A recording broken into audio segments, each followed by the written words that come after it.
Il était une fois une princesse coincée dans un donjon, gardée par un immense dragon. Dans un pays très lointain, un prince apprit cette histoire d'un inconnu et décida d'aller délivrer cette princesse et de se marier avec elle ensuite. Il enfourcha donc son cheval et parcourut plusieurs centaines de kilomètres pour enfin arriver au donjon.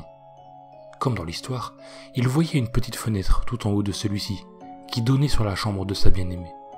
Bizarrement, aucune trace du dragon. Pensant à un piège, il entra doucement dans le donjon par une petite porte en bois. Tout paraissait normal. Il se mit en route. Au fur et à mesure qu'il montait, les marches étaient recouvertes d'un liquide rouge très foncé. Au bout de quelques minutes, le prince décida de faire une pause. Il ne savait absolument pas à quel étage il se trouvait, et aucune fenêtre ne pouvait lui indiquer sa hauteur.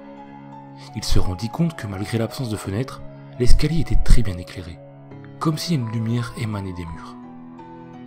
Il dégaina son épée, prêt à se défendre face à un quelconque piège, puis se remit en route.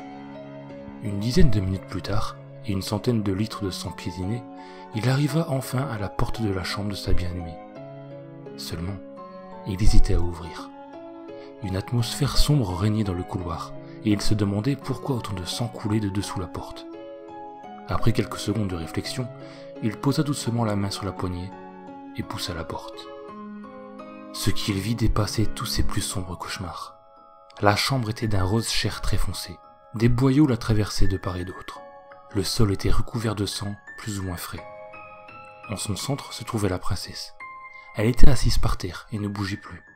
Le prince observait la pièce d'un air dégoûté et affolé. Ses yeux s'arrêtèrent sur la femme.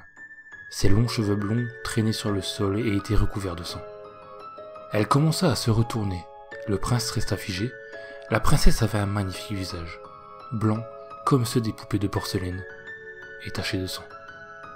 Ses yeux n'avaient pas d'iris, et la pupille prenait la totalité de l'œil, rendant celui-ci noir. Le prince se perdit dans son regard profond. Il retrouva tout de même ses esprits et commença à courir en dehors de la chambre. La princesse inclina la tête de quelques degrés, et la porte se ferma devant le prince.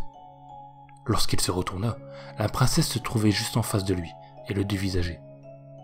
Le prince disparut, dans un cri horrible, rempli d'effroi.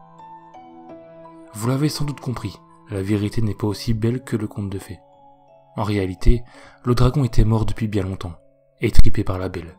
Cette dernière avait aussi tué et éventré tous les princes venus la sauver.